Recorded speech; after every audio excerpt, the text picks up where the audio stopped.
मुसलमानों की बात करेंगे, बट जब रिप्रेजेंटेशन की बात आएगी तो रिप्रेजेंटेशन देंगे नहीं। आज से ये लोग चुनाव प्रचार शुरू कर रहे हैं। अभी तक तो भैया हम लोग का गला फंस के ठीक भी होने पे आ गया।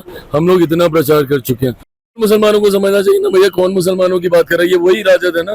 2005 में मेरे पिता ने कहा था ना कि भाई एक मुसलमान को आप मुख्यमंत्री बना दीजिए। क्यों नहीं बनाए थे बताइए? इन लोगों के लिए खाली वो समुदाय एक वोट बैंक की राजनीति है। वो समुदाय नीतीश जी के साथ रहा है, मोदी जी के भी साथ रहा है। देख लीजिए आप लोग, सिर्फ वोट के लिए इस्तेमाल होते रहे। कांग्रेस के जमाने से, आजादी के बाद से इस समुदाय को सिर्फ इस्तेमाल किया गया है। दिक्कत तो यही है ना कि इनको सिर्फ वोट बैंक बना के रखना है ऐसे समुदाय को। मुसलमानों की बात करेंगे, बट जब रिप्रेजेंटेशन की बात आएगी तो रिप्रेजेंटेशन देंगे नहीं। उनको डरा के धमका के अपने साथ वोट बैंक रखना चाहेंगे। सैनी साहब को ही देख लीजिए, अपना समझौता हो गया, खुद डिप्टी सीएम बनने की घोषणा हो गई तो भूल गए। सीटें मिले नहीं मिले, अपने समाज के बाकी लोगों को लड़ा पाए नहीं लड़ा पाए। ये सिर्फ अपनी व्यक्तिगत महत्वाकांक्षाओं की लड़ाई महागठबंधन के घटक दल लड़ रहे हैं। अरे जो लोग अभी तक चुनाव प्रचार में नहीं निकले, ये लोग बिहारियों की चिंता करेंगे। आज से ये लोग चुनाव प्रचार शुरू कर रहे हैं। अभी तक तो भैया हम लोग का गला फंस के ठीक भी होने पे आ गया।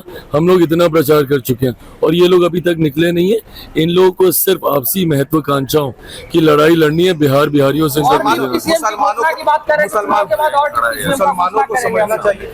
समझ जाना चाहिए कि क्या। अरे तो बिल्कुल मुसलमानों को समझना चाहिए ना भैया, कौन मुसलमानों की बात कर रहा है? ये वही राजद है ना। 2005 में मेरे पिता ने कहा था ना कि भाई एक मुसलमान को आप मुख्यमंत्री बना दीजिए। क्यों नहीं बनाए थे बताइए? अगर इतने ही मुसलमान के हितैषी बने फिरते हैं, क्यों नहीं है उस वक्त एक मुसलमान मुख्यमंत्री बना दिए थे? अगर उस वक्त बनाते तो सही मायनों में समझ में आता कि भैया इनका समर्पण है मुसलमानों के प्रति। पर ये कहेंगे कुछ, करेंगे कुछ, इनकी कथनी करनी में फर्क है। मुसलमान इनके लिए सिर्फ वोट बैंक है।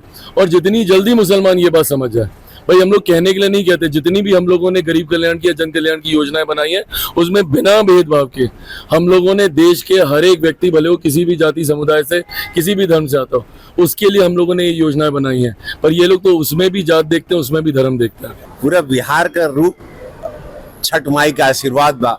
पूरा बिहार का मूड आप लोग जान रहे हैं क्या है। ऐसा जीत एनडीए का कभी ना हुआ था इसके पहले। ऐतिहासिक जीत की ओर है। इन लोगन के आपस में कबड्डी खेले था, कुछ नहीं है।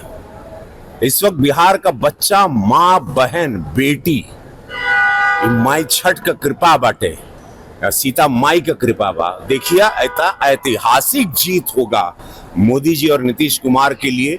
आप लोग सोच नहीं सकेंगे, ये रिकॉर्ड हम बोलत है। याद रखिए ये बात। मगर मुस्लिमों को कुछ नहीं दिया गया डिप्टी सीएम। आप सुन लाई बात, इससे पता चलता है मानसिकता क्या है। इससे पता चलता है कि इन लोगों के लिए खाली वो समुदाय एक वोट बैंक की राजनीति है। और वो समुदाय अब जाग जाना चाहिए। वो समुदाय नीतीश जी के साथ रहा है, मोदी जी के भी साथ रहा है। मुस्लिम समुदाय की महिलाओं ने मोदी जी को वोट दिया है, तब ना इतनी सीट मिलती है, तब ना तीसरी बार प्रधानमंत्री बना। वो समुदाय अब जाग जाए। बहुत बड़ा वेकअप कॉल है मुस्लिम समुदाय के लिए कि देख लीजिए आप लोग, सिर्फ वोट के लिए इस्तेमाल होते रहे। कांग्रेस के जमाने से, आजादी के बाद से इस समुदाय को सिर्फ इस्तेमाल किया गया है। और अनाज से लेके मकान से लेके सब कुछ प्रधानमंत्री जी और इस सरकार में सुरक्षा व्यवस्था, इस समुदाय को पूरा सुरक्षित रखा गया है। लेकिन वोट बैंक, वोट की राजनीति में यह समुदाय बिखर गया। हमेशा हिंदू मुसलमान विरोधियों ने करवाया, भाजपा ने कभी नहीं करवाया।